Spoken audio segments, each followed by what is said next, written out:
Ma femme a organisé un dîner d'adieu, juste avant notre divorce. J'ai souri, je l'ai remercié, puis j'ai allumé le projecteur. Les verres en cristal, disposés sur la table à manger, étaient polis jusqu'à obtenir un éclat mortel, reflétant ainsi un mariage qui ne paraissait parfait. En réalité, que lorsqu'il était brisé en morceaux déchiquetés. Elena appelait cela un dîner de séparation consciente. Une ultime représentation destinée à nos amis. Afin de prouver que nous mettions fin à notre relation avec grâce. Mais la clé USB, qui pesait lourdement dans la poche de mon smoking, racontait une toute autre histoire. Je la regardais ajuster le centre de table. Avec son sourire si travaillé et fin comme de la porcelaine. Raclement de gorge tout en ignorant que le projecteur, posé innocemment dans un coin, s'apprêtait à réduire en cendres la réalité qu'elle avait fabriquée de toutes pièces. Il y a des secrets qui peuvent survivre au silence, mais aucun ne peut survivre à la lumière.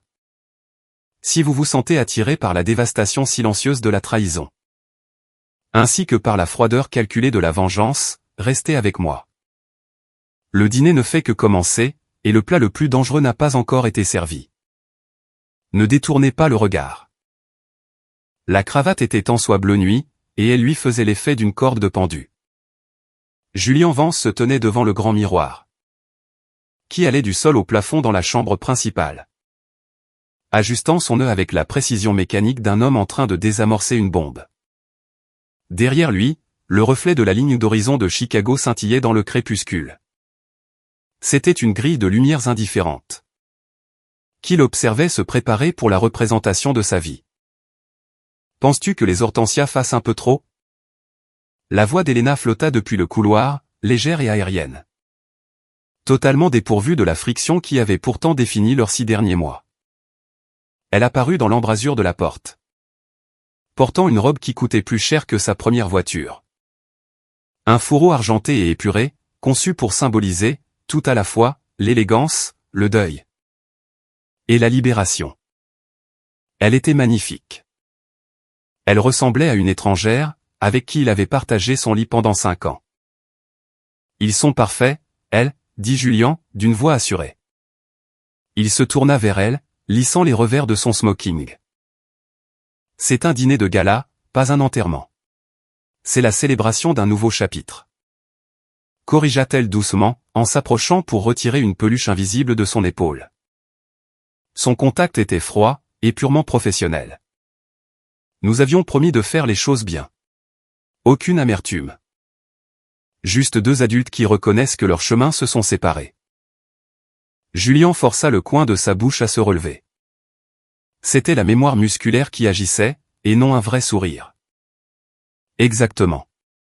La méthode civilisée. Précisément. Elle recula, l'évaluant comme une sculpture qu'elle s'apprêtait à vendre aux enchères. As-tu terminé le diaporama? Celui pour le projecteur? Julian tapota la poche gauche de sa veste. Il pouvait sentir la forme froide, et rectangulaire, de la clé USB contre ses côtes. Elle reposait là, comme une arme chargée. Tout est prêt, exactement comme tu l'as demandé. Tous les souvenirs. Bien. Elle soupira, émettant un son de véritable soulagement. Je veux que les gens comprennent que, même si nous nous séparons, cela ne signifie pas que nous avons échoué. Je veux qu'ils voient l'amour qui existait entre nous. Surtout avec la présence de Marc, et des membres du conseil d'administration. Il est crucial. Pour l'image de la galerie, que je paraisse stable.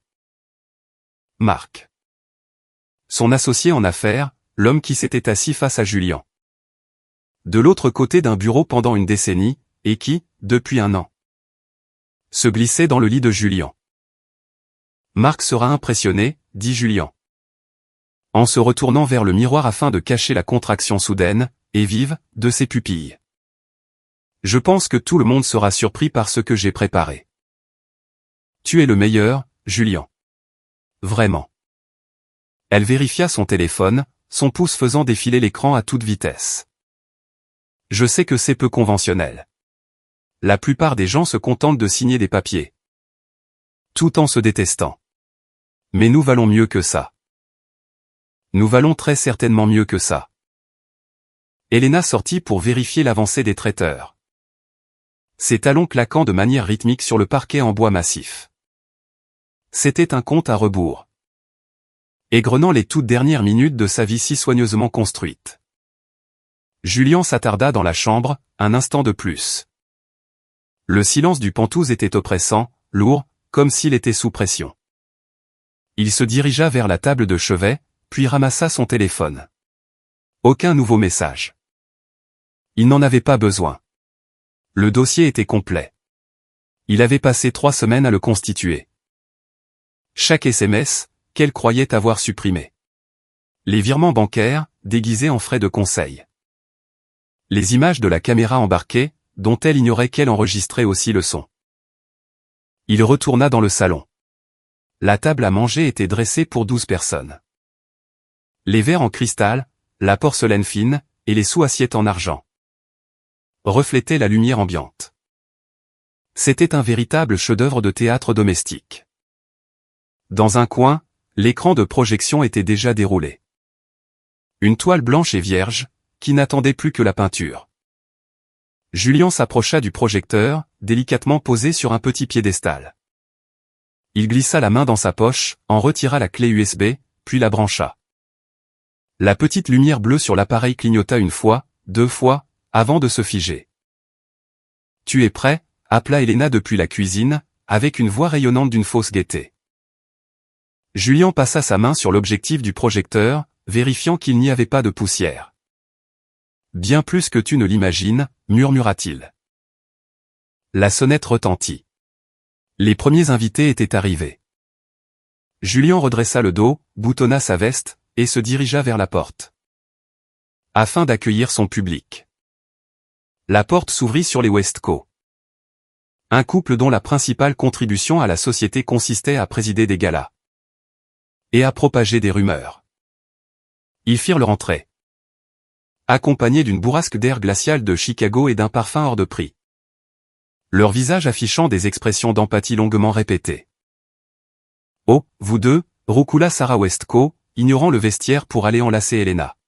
« Je disais justement à David, dans l'ascenseur, que c'est une démarche tellement courageuse. Et vraiment moderne. Nous essayons de donner l'exemple, déclara Elena. Sa voix adoptant un registre d'humble noblesse. Elle serra le bras de Julien, ses doigts s'enfonçant légèrement dans son biceps. « N'est-ce pas, chérie ?» « Absolument, » répondit Julien. Il prit le manteau de David, sentant le poids de la laine épaisse. Pourquoi couper les ponts, quand on peut tout simplement admirer la vue? Depuis des rives opposées. David gloussa, en tapant amicalement sur l'épaule de Julien. Un homme de valeur. Il faut beaucoup de caractère pour gérer une séparation de cette manière. La plupart des types seraient au bar. Au lieu d'organiser un dîner. J'ai mes propres mécanismes de défense, répliqua Julien. D'un ton sec. Il fit un geste en direction du chariot-bar grand ouvert. Je vous en prie. Servez-vous du cabernet. C'est un millésime de 2015. Nous le gardions pour un anniversaire de mariage. Mais ce soir me semblait être l'occasion appropriée. À mesure que la pièce se remplissait, l'air s'épaississait. Porté par le bourdonnement des conversations polies. Il y avait 12 invités au total, un mélange soigneusement sélectionné d'amis communs. D'investisseurs clés du cabinet de Julien. Et de membres influents du conseil d'administration de la galerie d'Elena. C'était un public stratégique. Elena les avait choisis pour qu'ils soient témoins de sa grâce. Julien, de son côté, les avait approuvés pour qu'ils assistent à sa ruine. Puis, l'ascenseur émit un nouveau carillon. La conversation, dans la pièce, ne s'arrêta pas, mais elle changea de fréquence. Marc fit son entrée. Il dégageait une aisance naturelle, portant un costume dont la coupe imitait celle de Julien. Mais qui hurlait une ambition plus voyante, et plus à la mode. Marc ne se contentait pas d'entrer dans une pièce, il y menait une véritable campagne électorale. Julien l'observait depuis l'extrémité du salon, serrant le pied de son verre de vin. Jusqu'à ce que ses jointures blanchissent. Voici l'homme avec qui il avait fondé son entreprise. L'homme à qui il avait confié ses clients, son capital, et, sans le savoir, sa femme. Marc se dirigea tout droit vers Elena en premier, lui déposant un baiser rapide et chaste sur la joue. Un baiser qui s'attarda pourtant une fraction de seconde de trop pour un simple ami. Ensuite, il se tourna vers Julien. « Jules », dit Marc, en lui tendant la main. Sa poigne était ferme. Ses paumes sèches, la poignée de main typique d'un homme dépourvu de conscience. « Comment tiens-tu le coup ? Elena m'a dit que tu avais été un vrai roc. » Tout au long de cette épreuve. Julien lui prit la main. Il regarda Marc droit dans les yeux, cherchant la moindre lueur de culpabilité. Le moindre frisson d'hésitation. Il n'y avait rien, juste le regard bleu, plat et vide, d'un requin dans des eaux peu profondes. « Je me concentre sur les détails, Marc, » déclara Julien, relâchant la main lentement. « Tu me connais. J'aime m'assurer que tout est bien pris en compte. » C'est pour ça que tu es le meilleur architecte de la ville, rit Marc. En se tournant vers le groupe. Ce type voit des angles que le reste d'entre nous ignorons. Je commence à voir les choses beaucoup plus clairement, ces derniers temps, murmura Julien. Bien que ce commentaire se soit perdu dans le tintement des verres. Elena tapa doucement dans ses mains, afin de capter l'attention de tous. Elle se tenait près de la cheminée, les flammes projetant des ombres dansantes sur sa peau blanche. À tous, merci d'être venus. Je sais que c'est un peu inhabituel. Mais Julien et moi voulions partager un repas, avec les personnes qui comptent le plus pour nous. Avant d'amorcer notre transition. Transition, répéta Julien en son fort intérieur. Un mot d'entreprise, pour désigner une démolition personnelle. Julien a même préparé une petite présentation, ajouta Elena. En lui adressant un sourire radieux. Un regard en arrière sur les bons moments. Pour montrer que l'amour ne disparaît pas comme par magie. À l'autre bout de la pièce, Marc capta le regard d'Elena. Ce fut une micro-expression, un haussement de sourcils presque imperceptible. Un sourire narquois dissimulé au coin de la bouche. C'était un regard de victoire. Il pensait avoir gagné. Il pensait que Julien était l'idiot utile, en train de bâtir un monument à leur ego. Pendant qu'il complotait pour lui voler ses parts. Julien leva son verre dans leur direction. Le cristal accrocha la lumière, la réfractant en un spectre de couleurs vives et coupantes. « Je pense que vous trouverez cela très instructif, » dit Julien. D'une voix suffisamment forte pour que toute la pièce l'entende. À la maturité, porta David Westcott en toast. À la vérité, corrigea Julien, en prenant une gorgée de ce vin rouge sang. Allons-nous nous asseoir, demanda Elena, en montrant la table d'un geste. Le chef a préparé quelque chose de spécial. Tandis que les invités se dirigeaient lentement vers la salle à manger. Julien s'attarda près du projecteur. Il passa un doigt sur le bouton d'allumage. Le ventilateur, à l'intérieur de la machine, s'éveilla, produisant un faible bourdonnement. Qui résonnait comme un avis de tempête. Il n'avait pas seulement hâte de dîner. Il était affamé d'en finir. Le premier plat était un carpaccio de bœuf, servi sur des assiettes en ardoise. Qui semblait bien trop lourde pour la délicate nappe blanche. Julien fixa les fines tranches translucides de viande crue. Trouvant cette image d'une justesse d'une rare violence. De l'autre côté de la table, la conversation s'était installée dans un murmure d'autosatisfaction. Les invités discutaient de la bourse, des dernières acquisitions de la galerie. Et de l'élégance absolue de ce divorce. Ils traitaient la dissolution d'un mariage comme s'il s'agissait d'une fusion d'entreprises réussie. Marc était assis à la droite d'Elena. C'était une violation flagrante de l'étiquette traditionnelle. Cette place revenait normalement à l'hôte. Mais Elena avait insisté. C'est la famille, avait-elle chuchoté à Julien un peu plus tôt.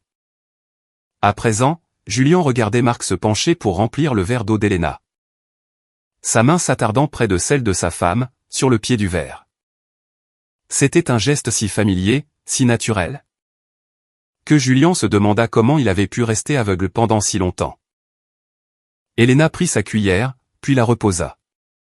C'était le signal. Elle tapota sa fourchette contre sa flûte à champagne. Le cristal émit une note aiguë et perçante, qui réduisit la pièce au silence instantanément. Elle se leva, lissant le devant de sa robe argentée. Ses yeux brillaient, suffisamment humides pour suggérer un cœur brisé, mais assez clair pour préserver sa beauté intacte. Elle était, réalisa Julian, en train de jouer la comédie. Merci à tous d'être présents, commença Elena, la voix tremblant légèrement. La plupart des gens considèrent le divorce comme un échec. Mais en regardant autour de cette table, et en regardant Julian, elle fit une pause, tournant son regard vers lui. C'était un regard empli d'une affection tendre, mais totalement fabriquée. Je ne vois pas d'échec. Je vois une évolution. Un doux murmure d'approbation parcourut les invités. Sarah Westco se tamponna l'œil avec une serviette. Julian et moi nous sommes aimés profondément, poursuivit Elena, plaçant une main sur son cœur. Mais nous avons compris que, parfois, l'amour change de forme. Il se transforme en amitié. Il devient du respect. Nous ne voulions pas que cela se termine dans le bureau d'un avocat. À nous disputer notre patrimoine. Nous voulions que cela se termine ici. En partageant un repas avec les gens qui nous ont soutenus. Comme Marc. Elle désigna Marc d'un geste, et ce dernier baissa la tête avec modestie.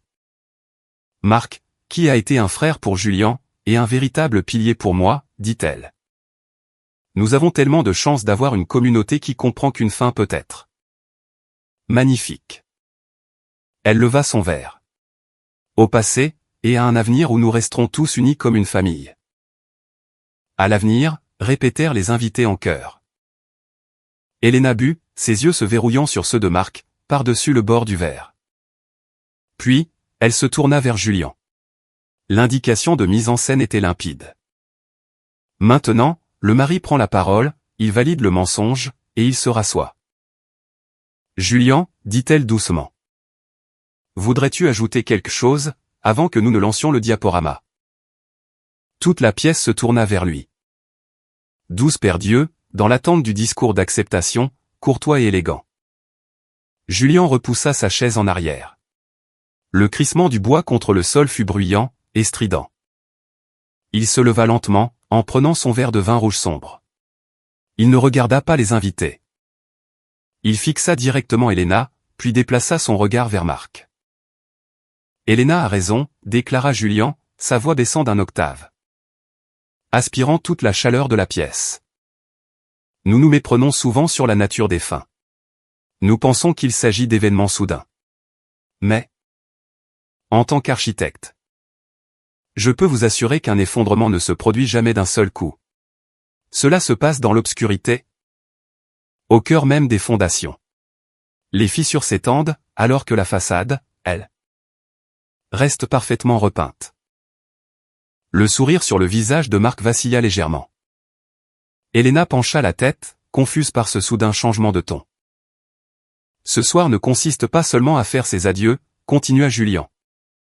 En marchant lentement vers le bout de la table. Il s'agit de clarté. Il s'agit de voir les choses, et les gens, exactement tels qu'ils sont. Sans le bénéfice des ombres. Elena a parlé de transparence. Et de ne pas se cacher dans des bureaux d'avocats. Il s'arrêta derrière sa chaise vide. Il fit tourner le vin dans son verre. Alors, j'ai préparé quelque chose qui honore cet esprit. Un hommage à la vérité de ces 6 derniers mois. Il ne leva pas son verre pour porter un toast. Il avala le vin d'un seul trait, reposant le verre vide avec un claquement sec et délibéré.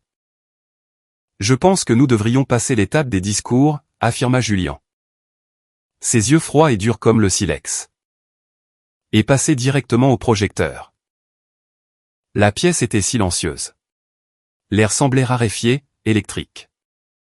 Le sourire d'Elena s'était figé en un masque rigide. Elle ne savait pas ce qui n'allait pas, mais, pour la première fois de la soirée, elle avait l'air terrifiée. Julian, murmura-t-elle. Regardez l'écran, ordonna-t-il doucement. Julian leur tourna le dos et marcha vers les ombres du coin de la pièce. Pour attraper la télécommande. Il appuya sur un bouton du panneau mural, et l'éclairage encastré de la salle à manger s'éteignit. plongeant l'espace dans une obscurité lourde et veloutée. La seule lumière provenait des lueurs de la ville, qui filtraient à travers les murs de verre et des spectateurs lointains et indifférents à l'effondrement domestique sur le point de se produire et du faisceau lumineux et bourdonnant du projecteur. L'écran descendit dans un léger vrombissement mécanique, se déroulant tel un rouleau de jugement. C'est une idée tellement charmante, chuchota Sarah Westcott dans le noir. Sa voix empâtée par le vin consommé plus tôt. J'aimerais que David soit aussi romantique. Elena se tenait droite sur sa chaise, sa silhouette rigide se découpant contre la lueur de l'écran. Elle se tourna légèrement vers Marc, lui offrant un sourire rassurant. Qui se perdit dans l'obscurité. Elle était encore confiante. Persuadée que Julien restait l'homme docile et brisé qu'elle manipulait depuis des mois. La première diapositive apparut avec un clic. C'était une photo de leur mariage, qui remontait à 5 ans. Ils se tenaient sur les marches de l'Art Institute, le vent soulevant le voile d'Elena. Un soupir collectif d'admiration parcourut les invités. C'était l'ouverture parfaite. Nostalgique, magnifique et inoffensive. Nous étions heureux, à l'époque, la voix de Julien trancha à travers l'obscurité. Il se tenait près du projecteur, son visage à moitié éclairé par le halo bleu de l'objectif. Nous croyions en la loyauté. Nous croyions au partenariat. Il appuya sur la télécommande. La diapositive changea. La deuxième image provenait de leur lune de miel, en Toscane. Des collines baignées de soleil, des verres de vin levés bien haut. Mais la mémoire est une chose trompeuse, poursuivit Julien, avec un ton conversationnel. Presque académique. Elle efface au montage les détails que nous ne voulons pas voir. Elle dissimule les fissures dents. Les fondations. Il appuya de nouveau sur la télécommande. L'écran vacilla. Les couleurs chaudes et saturées de la Toscane s'évanouirent, remplacées par une image dure. Granuleuse, en noir et blanc. Ce n'était pas une photographie. C'était un document numérisé. La facture d'un hôtel. La pièce resta silencieuse un instant. Les invités plissaient les yeux, essayant de donner un sens à ce changement esthétique. Le texte sur l'écran était grossi, net, et incontestable. Hôtel Conrad. Suite présidentielle. 14 août. Nom du client, Mark S. Sterling. Invité supplémentaire, Elena Vance. Le silence, dans la pièce, changea de nature. Ce n'était plus le silence du respect. C'était le silence de la confusion, des synapses qui s'activaient. En tentant de concilier les données. Le 14 août, dit Julien, d'une voix dénuée d'émotion. Elena, tu m'avais dit que tu étais à Miami. Pour l'Art Basel. Tu m'avais même envoyé des photos de la plage. Mais l'Art Basel se tient en décembre. Et cette facture? Elle vient de Chicago. À 3 pâtés de maison de mon bureau. Julien, la voix d'Elena se brisa. Ce n'était pas une question. C'était un avertissement. Qu'est-ce que c'est que ça? Tu t'es sûrement trompé de fichier. Vraiment? Julien cliqua sur la télécommande. L'écran changea de nouveau. Cette fois, ce n'était pas un document. C'était une capture d'écran d'une conversation par SMS. La couleur de la bulle était verte. Le téléphone d'Elena. Le nom du contact, tout en haut, était un simple « M ». Elena, 23h42, il dort. As-tu parlé à l'avocat, concernant le compte offshore? M, 23h43, c'est fait. Nous ferons passer le retrait pour un mauvais investissement de sa part. Il ne remarquera rien avant l'audit, et d'ici là, nous serons loin. Un halètement, à la fois brusque et involontaire, s'éleva du bout de la table. L'un des membres du conseil d'administration avait reposé sa fourchette. Le métal cliquetant bruyamment contre la porcelaine. Marc bondit de sa chaise. Le mouvement fut violent, renversant son verre de vin au passage. Le liquide sombre s'étala sur la nappe blanche, telle la blessure d'une balle. Éteins ça, gronda Marc, son charme s'évaporant instantanément. Julien, éteins ça. C'est malsain. Tu as piraté nos téléphones. Je n'ai rien piraté du tout, Marc, répondit Julien. S'avançant pleinement dans la lumière du projecteur, son ombre se dessinant, immense. Au-dessus de la table. Vous avez tous les deux été négligents. Vous avez synchronisé vos appareils sur le réseau domestique. Vous avez supposé que j'étais trop stupide pour vérifier. Trop confiant. Julien, arrête ça. Elena se leva, ses mains tremblant alors qu'elle s'agrippait à la nappe. C'est un malentendu. Tu sors les choses de leur contexte, juste pour m'humilier. Le contexte. Julien rit. Un rire sec, sans la moindre trace d'humour. Je pense que le contexte est très clair. Elena. Tu ne me quittes pas parce que nous nous sommes éloignés l'un de l'autre. Tu me quittes parce que toi et mon associé avaient conçu un plan pour détourner 2 millions de dollars du cabinet. Et me laisser porter le chapeau. Il pointa de nouveau la télécommande vers l'écran. Mais attendez, ajouta Julien, les yeux brillants d'une clarté terrifiante. Nous n'en sommes même pas encore à la vidéo. Les invités étaient pétrifiés, paralysés par l'horreur sociale de la situation. Ils étaient pris au piège dans la zone d'impact, témoins d'un meurtre-suicide de réputation. Le projecteur continuait de ronronner, indifférent à la panique qui montait dans la pièce. Prêt à livrer la diapositive suivante. L'écran vacilla une fois, parcouru par une déchirure saccadée d'électricité statique. Avant de se stabiliser sur un plan large.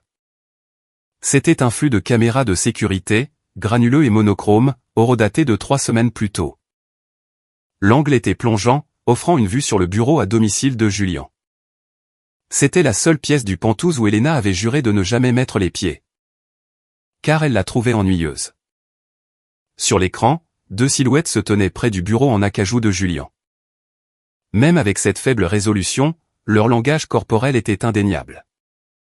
Marc était adossé à la chaise en cuir de Julien, les pieds posés sur le bureau. Un verre de scotch à la main.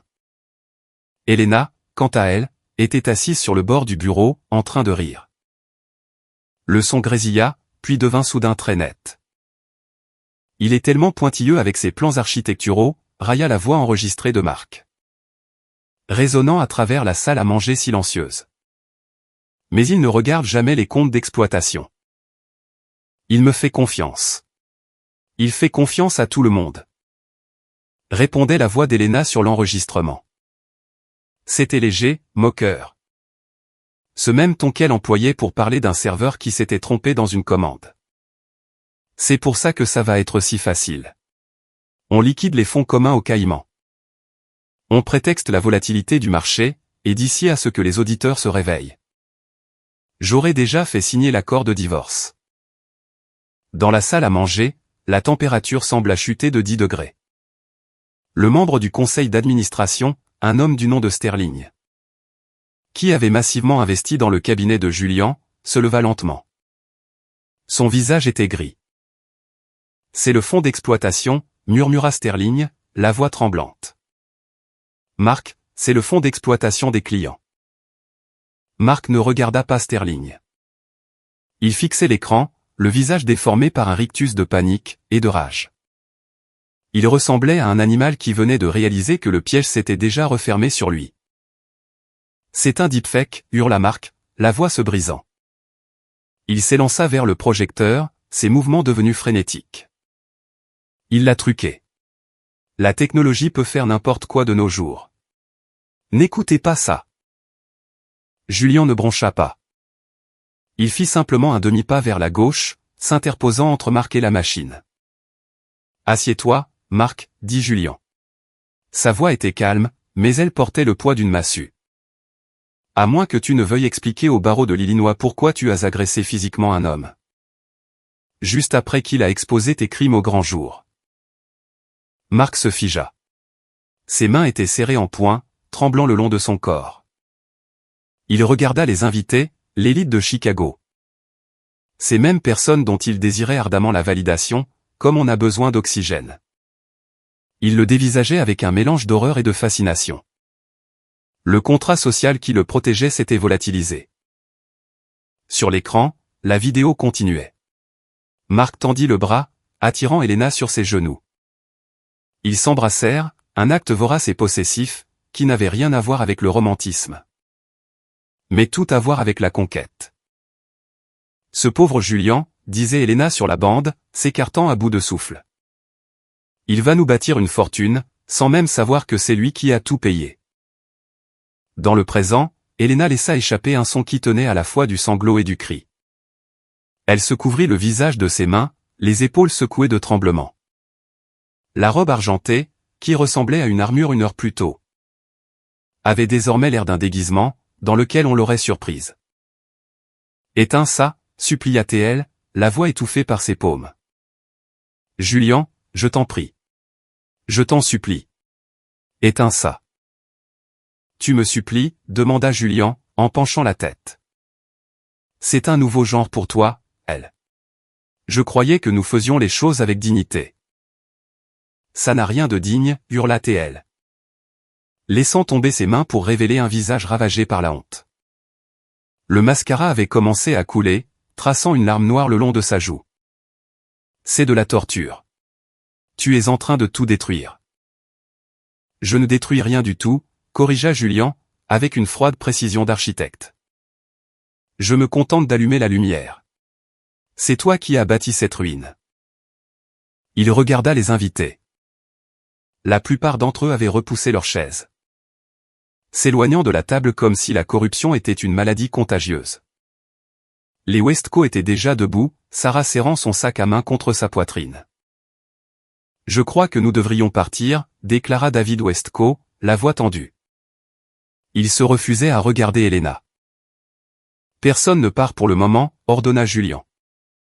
Il ne haussa pas la voix, mais cet ordre stoppa David net dans son élan. Julian appuya sur la télécommande une toute dernière fois. Car la vidéo n'est pas finie, et l'argent non plus. L'écran changea de nouveau. Cette fois-ci, ce n'était pas une vidéo. C'était un relevé bancaire, une confirmation de virement. Mais il ne s'agissait pas d'un compte offshore. C'était un transfert, depuis le compte personnel de Mark, vers un détective privé.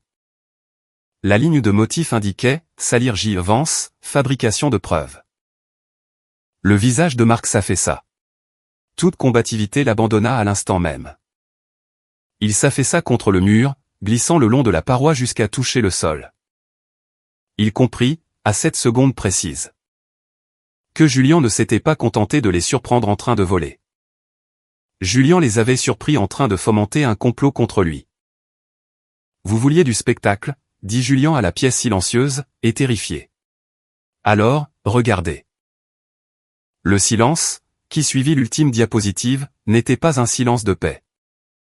C'était le vide, celui qui se crée juste avant qu'une structure ne s'effondre. Le projecteur bourdonnait, un battement de cœur mécanique et monotone. Au sein d'une pièce où tous les cœurs humains semblaient s'être arrêtés de battre. David Westco fut le premier à bouger. Il ne regarda pas Julian, et il ne regarda certainement pas Elena. Il regarda sa montre, un réflexe typique des gens riches, lorsqu'ils sont confrontés au grotesque. Nous devons y aller, marmonna David, la voix crispée. Il attrapa le coude de Sarah, avec assez de force pour lui laisser un bleu. Voyons, David, attendez, balbutia Elena, en s'avançant. La main tendue vers l'avant mais ne brassant que de l'air. Vous ne pouvez pas partir comme ça. Laissez-moi vous expliquer. C'est compliqué. Le contexte? C'est que. Le contexte, Elena, c'est la fraude, siffla Sarah. En dégageant son bras de la poigne de son mari, tout en reculant loin d'Elena.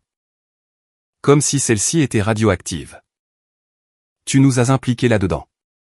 Tu es restée assise là. Et tu nous as laissé porter un toast à un crime. As-tu la moindre idée de ce que cela va faire à la réputation du Conseil? Sarah, je t'en prie, supplia Elena, le regard balayant la pièce de manière frénétique. À la recherche d'un visage compatissant. Il n'y en avait aucun. Les autres invités étaient déjà en mouvement. Un exode synchronisé de cachemire et de soie. Les chaises raclèrent violemment le parquet massif. Les sacs à main furent arrachés des tables. Le vernis poli de la haute société de Chicago s'était écaillé, révélant le froid pragmatisme qui se cachait en dessous. Personne ne voulait recevoir une assignation à comparaître. Personne ne voulait servir de témoin de moralité. Julien resta debout, près du projecteur, observant la débandade avec l'intérêt détaché d'un scientifique qui examine des insectes sous verre. Il n'essaya pas de les retenir. Il n'en avait pas besoin. Ils allaient se charger de diffuser l'histoire dans le monde entier, à sa place.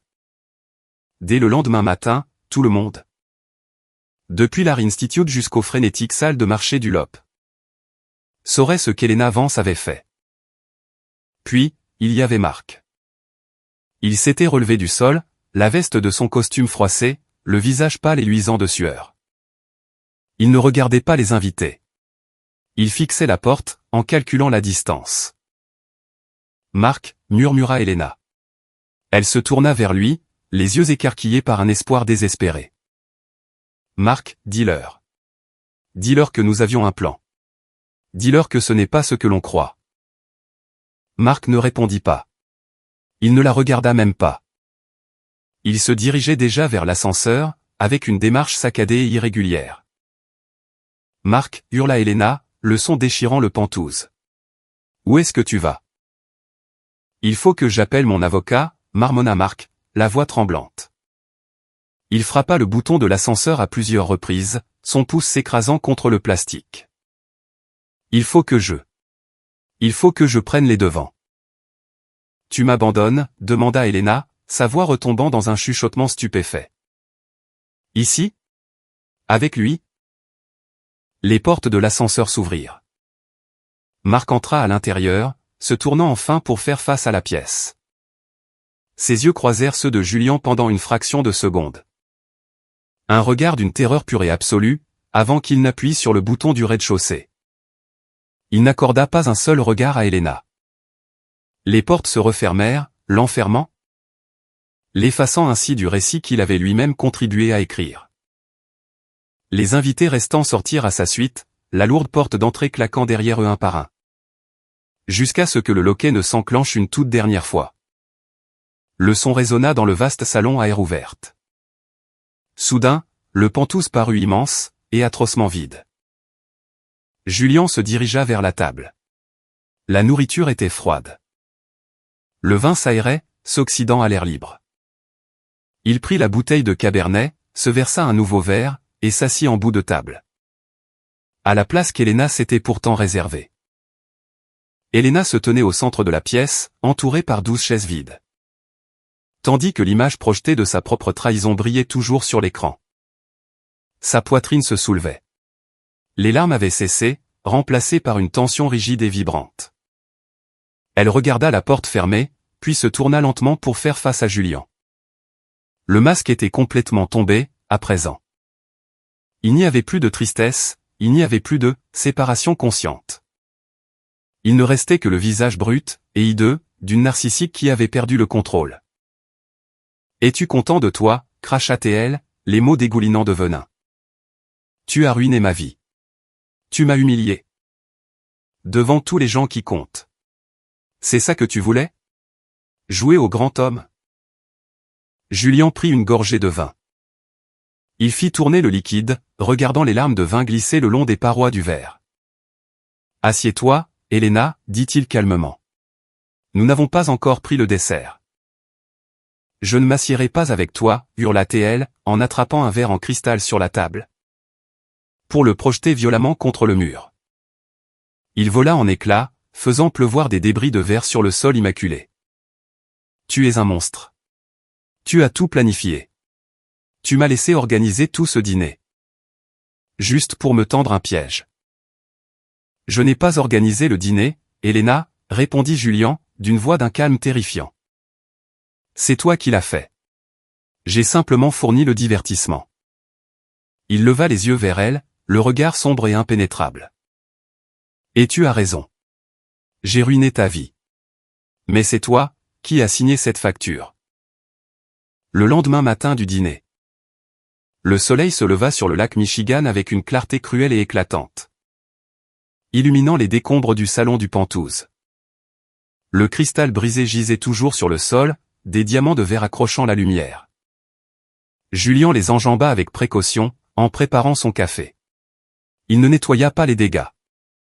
Il voulait que les femmes de ménage les voient. Il voulait que les experts comptables les voient. À midi, le silence fut rompu, non pas par Elena, qui avait fui vers le domaine de sa mère à Lake Forest, mais par la sonnerie ininterrompue des téléphones. Les retombées furent rapides, nucléaires, et totalement publiques. Elena avait tenté de prendre de l'avance sur l'histoire. Une source proche de Madame Vance avait divulgué une rumeur à la rubrique mondaine du Chicago Tribune, dépeignant Julian comme un mari paranoïaque et dominateur, qui aurait eu une crise psychotique lors d'un dîner privé. Mais ce récit échoua à prendre racine, car l'empreinte numérique était bien trop profonde. Les invités, initialement terrifiés par le scandale, s'étaient transformés en sources mêmes. Ils ne voulaient surtout pas être associés à des détournements de fonds. Pour se sauver, ils confirmèrent la version des faits de Julian. 3 jours plus tard, Julian était assis dans une salle de conférence, au 45e étage d'un gratte-ciel de Wacker Drive. La pièce sentait la cire au citron, et les heures facturables. De l'autre côté de la longue table en acajou, se trouvait Elena. Elle paraissait plus petite que lors du dîner. Son énergie vitale avait été siphonnée, remplacée par un épuisement creux et nerveux. Elle ne portait aucun bijou. À ses côtés, se tenait un avocat spécialisé dans les divorces hors de prix, réputé pour mettre en pièces les contrats prénuptiaux. Mais aujourd'hui, il avait l'air d'un homme qui tenterait de désamorcer une bombe avec des ciseaux à bourron. Mark était absent. Monsieur Sterling a démissionné du cabinet, avec effet immédiat, déclara calmement l'avocate de Julian, une femme au regard perçant nommée Rebecca. Elle fit glisser un document sur la table. Il a également accepté de coopérer pleinement concernant les retraits non autorisés du fonds d'exploitation des clients, en échange de notre clémence quant aux poursuites pénales. Elena tressaillit. La mention de la capitulation de Mark eut l'effet d'un coup physique. L'homme qui lui avait promis une nouvelle vie, avait passé un accord pour sauver sa propre peau, avant même que l'encre de sa lettre de démission ne soit sèche. Ma cliente, commença l'avocat d'Elena, en s'éclaircissant la gorge, maintient qu'elle n'avait aucune connaissance de la source exacte des fonds. Elle pensait qu'il s'agissait de bénéfices provenant d'eux. Arrêtez, coupa Julian. Il n'éleva pas la voix. Il n'en avait pas besoin. Il se pencha en avant, posant ses coudes sur la table. Elena. Nous avons regardé la vidéo. Nous t'avons entendu en rire. Tu m'as appelé ce pauvre Julian. Tu savais exactement d'où venait cet argent. Elena leva les yeux, croisant son regard pour la première fois. Il ne restait plus aucun amour, pas même de la haine. Juste un calcul terrifié. Tu as détruit le cabinet, Julian, chuchota-t-elle. La réputation. Elle est réduite à néant. Les investisseurs se retirent. Tu as mis le feu à ta propre maison. Juste pour attraper un rat. La maison était déjà pourrie, rétorqua Julian. J'ai simplement décidé de ne plus y vivre. Rebecca tapota l'accord de règlement. Les termes sont non négociables. Madame Vance. Vous repartez avec ce que vous possédiez avant le mariage, ce qui, selon nos registres, correspond à une voiture à haillons en leasing. Et à une dette étudiante que nous avons soldée la 2e année. Vous renoncez à tous vos droits sur les futurs revenus du cabinet. En échange, Julian ne remettra pas les enregistrements complets, non censurés, au procureur. L'avocat d'Elena se pencha, lui chuchotant quelque chose d'urgent à l'oreille. Ce fut une courte conversation. Il n'y avait aucun moyen de pression. Le projecteur avait fait son œuvre. Elena prit le stylo. Sa main tremblait, la pointe du main blank planant au-dessus de la ligne de signature. Je t'ai aimé, autrefois, dit-elle. Une ultime tentative désespérée de réécrire l'histoire. Je sais, dit Julian, en la regardant renoncer à son avenir par une signature. C'est précisément ce qui a rendu cette trahison si coûteuse. Elle signa. Le grattement du stylo contre le papier fut le son le plus fort de la pièce. C'était le bruit de la lame de la guillotine, frappant enfin le billot. Julien se leva, et boutonna sa veste. Il ne se sentait pas triomphant. Il se sentait léger, détaché, comme un astronaute dont le câble de sécurité aurait été coupé. Il sortit de la salle de conférence sans un regard en arrière, laissant Elena seule avec son avocat. Et avec le silence d'une vie qui avait été méticuleusement démantelée. La descente en ascenseur dura 40 secondes. Lorsque les portes s'ouvrirent sur le hall, le bruit de la ville s'engouffra à l'intérieur. Les sirènes, la circulation, les voix. La vie continuait. Il sortit dans la rue, prit une grande inspiration d'air froid, et héla un taxi. Il n'avait plus de femme. Il avait une entreprise brisée. Mais, pour la première fois depuis 6 mois, il n'était plus obligé de mentir. Le Penthouse résonnait différemment, maintenant qu'il était vide. Sans les tapis épais, les canapés en velours, et les lourdes œuvres d'art, dignes d'une galerie qu'Elena avait choisi, l'espace n'était plus qu'une chambre d'écho. Chaque pas que Julien faisait sur le parquet massif résonnait avec une clarté aiguë et creuse, rebondissant sur les immenses baies vitrées qui encadraient toujours l'étendue grise et indifférente du lac Michigan. 3 semaines s'étaient écoulées depuis la signature de l'accord. Et 2 semaines depuis la dissolution officielle du cabinet. Désormais relancé sous un nouveau partenariat qui n'incluait pas Marc. Et 48 heures s'étaient écoulées depuis la finalisation de la vente de l'appartement. Julien se tenait au centre du salon, tenant un unique carton dans les bras. C'était le dernier. Il ne contenait pas grand-chose, juste quelques outils de dessin personnel. Une photo encadrée de ses parents, et le petit projecteur portable. Il tourna son regard vers la salle à manger. La table n'était plus là, vendue aux enchères avec le reste des meubles. Il n'y avait rien pour marquer l'endroit où le dîner d'adieu s'était déroulé. Aucune cicatrice sur le sol, pour montrer où Marc s'était effondré. Ou bien l'endroit où Elena avait fracassé le verre en cristal. Les preuves physiques de cette nuit-là avaient été balayées. Nettoyées à fond par des professionnels. Qui ne posaient pas de questions sur ces taches de vin ressemblant à s'y méprendre à du sang. Cependant, la mémoire restait gravée dans l'architecture même de la pièce.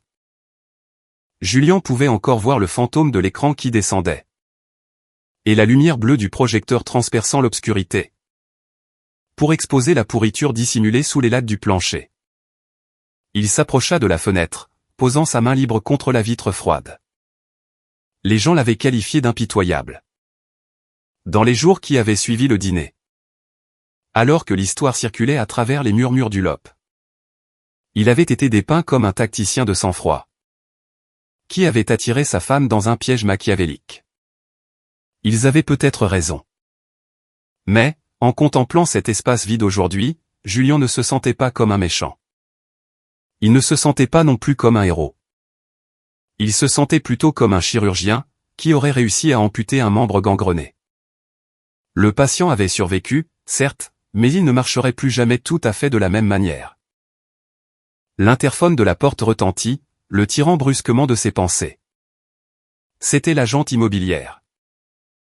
Monsieur Vance, sa voix résonna depuis le couloir. Les nouveaux propriétaires ont prévu de faire l'état des lieux final à 14 heures. Je suis sur le point de partir, répondit Julien. Sa voix était assurée. Il réajusta le carton dans ses bras. Il baissa les yeux vers le projecteur, niché à l'intérieur. L'espace d'un instant, il envisagea de le laisser là. Comme un étrange artefact moderne que les nouveaux propriétaires découvriraient. Un avertissement, peut-être. Mais c'était du mélodrame, et il en avait fini avec le théâtre. Il avait utilisé la vérité comme une arme, simplement parce qu'il le devait. Et non parce qu'il appréciait le carnage. Il tourna le dos à la vue. Il tourna le dos à l'endroit précis où il avait l'habitude de se tenir. Pour boire son café avec une femme qu'il croyait connaître. Julien marcha vers la porte d'entrée. Il s'arrêta sur le seuil, la main posée sur l'interrupteur. Il ne fit pas ses adieux. Il ne restait plus personne à qui parler. Et la pièce s'en moquait bien. Ce n'était que du verre, de l'acier, et des cloisons. Ce n'avait jamais été un foyer.